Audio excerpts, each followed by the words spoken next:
ನಮ್ಮ ನಾಯಕರಾಗಿರ್ತಕ್ಕಂಥ H D Kumaraswamy ಅವರಿಗೆ, ರಾಷ್ಟ್ರಾಧ್ಯಕ್ಷರಾಗಿರ್ತಕ್ಕಂಥ H D ದೇವೇಗೌಡರಿಗೆ, ರಾಜ್ಯದ ಭಾರತೀಯ ಜನತಾ ಪಕ್ಷದ ಅಧ್ಯಕ್ಷರಾಗಿದ್ದ ವಿಜಯೇಂದ್ರ ಅವರಿಗೆ, ನಾಯಕರಾಗಿರ್ತಕ್ಕಂಥ ಯಡಿಯೂರಪ್ಪನವರಿಗೆ ನಾವೆಲ್ಲ ಸೇರಿ ಒಂದೇ ಒಂದು ಮನವಿಯನ್ನು ಮಾಡೋಣ.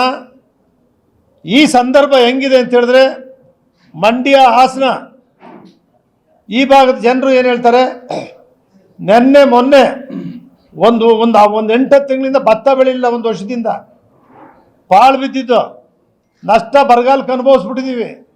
ನೀರು ಬಂದಿದೆ, ನಾವೆಲ್ಲ ರೈತರು ಒಟ್ಲಾಕಕ್ಕೆ ಹೋಗ್ತಾ ಇದ್ದೀವಿ. ನಮ್ಮೆಲ್ಲ ರೈತರು ಬಂದು ಗಲಾಟೆ ಮಾಡ್ತಾ ಇದ್ದಾರೆ. ಈ ಸಂದರ್ಭದಲ್ಲಿ ನೀವು ಪಾದಯಾತ್ರೆ ಮಾಡೋದು ಸರಿ ಇಲ್ಲ. ಒಂದು ಸ್ವಲ್ಪ ದಿನನಾದರೂ ಮುಂದಕ್ಕೆ ಹಾಕಿ, ನಮ್ಮ ವ್ಯವಸಾಯ ಅಪರೂಪಕ್ಕೆ ಅನ್ನ ಊಟ ಮಾಡೋಕ್ಕೊಂದು ವ್ಯವಸಾಯ ಮಾಡ್ಕೊಂಡು ಅದಾದ ನಂತರ ನೀವು ಮಾಡಿ, ನಾವೆಲ್ಲ ಪಾಲ್ಗೊಳ್ಬೇಕು, ಈ ಸರ್ಕಾರದ ವಿರುದ್ಧ ಹೋರಾಟ ಮಾಡಬೇಕು ಅಂತಕ್ಕಂಥ ಒತ್ತಡವನ್ನು ನಮ್ಮ ನಾಯಕರುಗಳಿಗೆ ಅವ್ರು ತಂದಿದ್ದಾರೆ.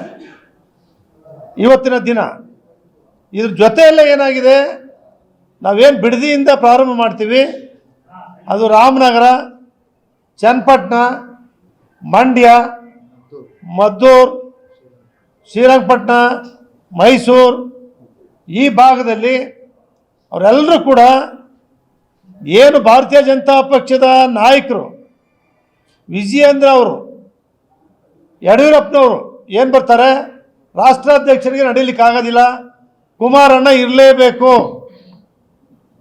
ಅವರಿಲ್ಲದೆ ನಾವು ಪಾದಯಾತ್ರೆ ಮಾಡೋಕ್ಕೆ ನಾವು ಒಪ್ಪಲ್ಲ.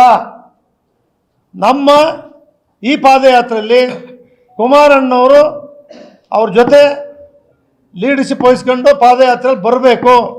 ಅಲ್ಲಲ್ಲಿ ಸಭೆಗಳಲ್ಲಿ ಬಂದು ಭಾಗವಹಿಸಲಿ, ಉದ್ದಕ್ಕೂ ನಡೆಯೋಕ್ಕಾಗದೇ ಇದ್ರೂ ಪರವಾಗಿಲ್ಲ, ಆಯಾ ಕೇಂದ್ರಗಳಲ್ಲಿ ಸರ್ಕಲ್ಗಳಲ್ಲಿ ಬಂದು ಅವ್ರು ಮಾತಾಡಿ ಹೋಗಬೇಕು.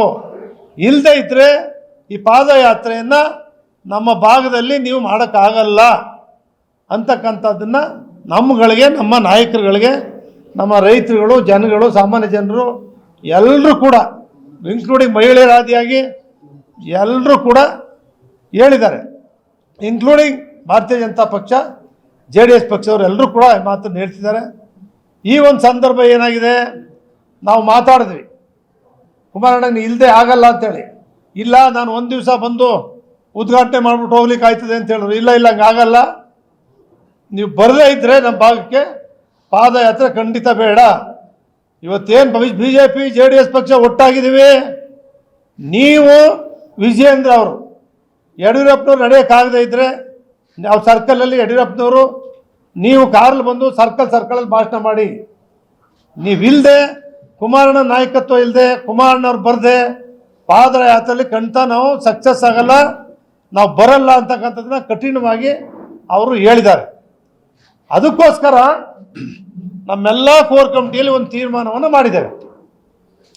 ನಮ್ಮ ನಾಯಕರಾಗಿರ್ತಕ್ಕಂಥ ಎಚ್ ಡಿ ಕುಮಾರಸ್ವಾಮಿ ಅವರಿಗೆ, ಎಚ್ ಡಿ ದೇವೇಗೌಡರಿಗೆ, ಯಡಿಯೂರಪ್ಪನವ್ರಿಗೆ, ವಿಜಯೇಂದ್ರ ಅವರಿಗೆ ಕೆಲ ಕಾಲ ಇವತ್ತೇನು ಮಳೆ ಸುರಿತಾ ಇದೆ, ಪ್ರವಾಹ ಬರ್ತಾ ಇದೆ, ಕೊಡಗು, ಚಿಕ್ಕಮಗಳೂರು, ಉಡುಪಿ ಆ ಭಾಗದಲ್ಲಂತೂ ನಮ್ಮ ಜನರು ಕಣ್ಣೀರಾಗ್ತಾ ಇದ್ದಾರೆ. ನಾವು ಕಣ್ಣೀರಾಗ್ತಾ ಇದ್ದಾರೆ. ನಾವು ಅಲ್ಲಿಗೆ ವಿಸಿಟ್ ಮಾಡಬೇಕು, ಕೃಷಿ ಬೆಳೆ ಬೆಳೆಯೋಕ್ಕಾಗಲ್ಲ. ಇಂಥ ಒಂದು ಸನ್ನಿವೇಶ, ಕ್ಲಿಷ್ಟಕರವಾದಂಥ ಈ ಸನ್ನಿವೇಶದಲ್ಲಿ ಸ್ವಲ್ಪ ದಿನಗಳ ಕಾಲ ಈ ಧರಣಿಯನ್ನು, ಪಾದಯಾತ್ರೆಯನ್ನು ಮುಂದೂಡಬೇಕು ಅಂತೇಳಿ ನಮ್ಮ ನಾಯಕರುಗಳಲ್ಲಿ ಮನವಿ ಮಾಡಬೇಕು ಅಂತೇಳಿ ನಾವು ತೀರ್ಮಾನ ಮಾಡಿದ್ದೇವೆ. ಈ ಕಾರಣಕ್ಕೋಸ್ಕರ ಇವತ್ತು ನಾವು ಮಧ್ಯಾಹ್ನದಿಂದ ಕೂಡ ನಿರರ್ಗಳವಾಗಿ ಚರ್ಚೆ ಮಾಡಿ ಮಾತಾಡಿದ್ದೀವಿ. ನಾವು ನಮ್ಮ ನಾಯಕರಾದಂಥ ಕೇಂದ್ರ ಸಚಿವರಾಗಿರ್ತಕ್ಕಂಥ ಎಚ್ ಡಿ ಕುಮಾರಸ್ವಾಮಿ ಅವರಿಗೆ ಮತ್ತು ವಿಜಯೇಂದ್ರ ಅವರಿಗೆ ನಾವು ಮಾತಾಡ್ತಕ್ಕಂಥ ಕೆಲಸವನ್ನು ಮಾಡ್ತೇವೆ.